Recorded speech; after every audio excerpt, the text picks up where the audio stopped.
And our next guest, Congressman Jeff Van Drew, who became a Republican in 2020. Congressman Van Drew, thank you so much for joining us. Great to be here. Can you explain why the move, what is happening in the Democratic Party that is pushing folks like you toward the Republican Party?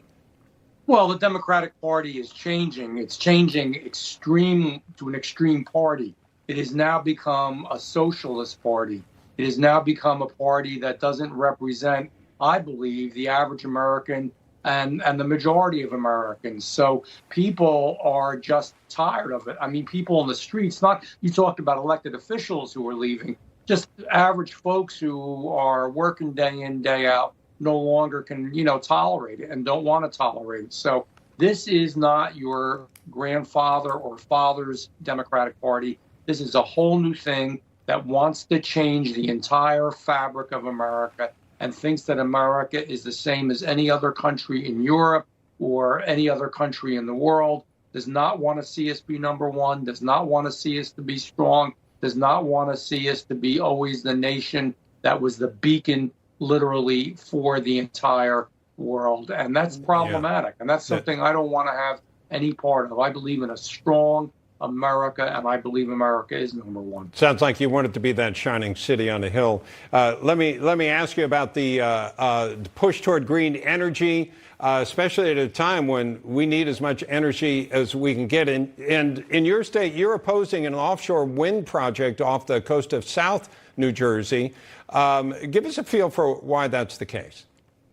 Oh, because this has really been being done without proper protocol, without really looking into what it's going to do to our fishing industry, what it's going to do to our tourism industry, what it's going to do to the environment. Supposedly, Democrats are big environmentalists and love the environment, yet this is a real problem for the environment and what it's going to do to the floor of the ocean. Remember, these aren't, one or two or three windmills. I wouldn't mind a pilot program to see how they would work in a certain spot. This is right off the get-go, over 100. Hundreds of thousands of acres covered in wind turbines that are 1,000 feet tall. To give you some sense of the height of that, if you look at Lady Liberty and the height of the Statue of Liberty, it's only 305. So this is over 3 times the height of the Statue of Liberty, and that's without the blades including in that height. This is going to be a real effect upon our way of life.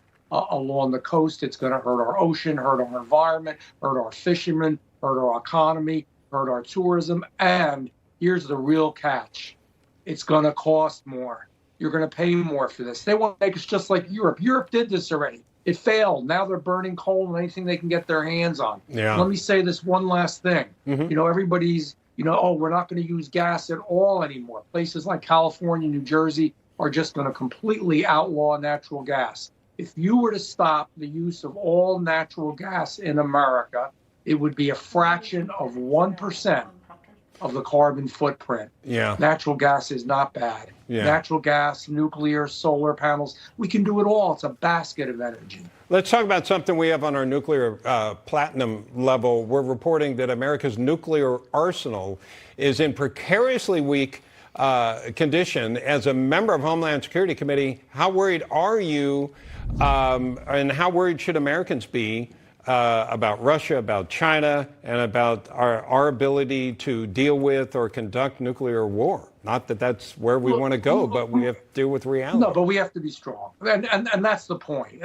There's 2 words here, weak and strong. Joe Biden, weak. President Trump, strong.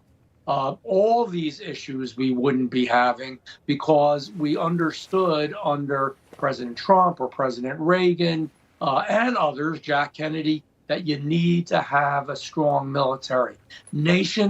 Other nations don't attack a nation that is too strong or because it's too strong. It doesn't happen. So we need that strength. Yes, it is an issue.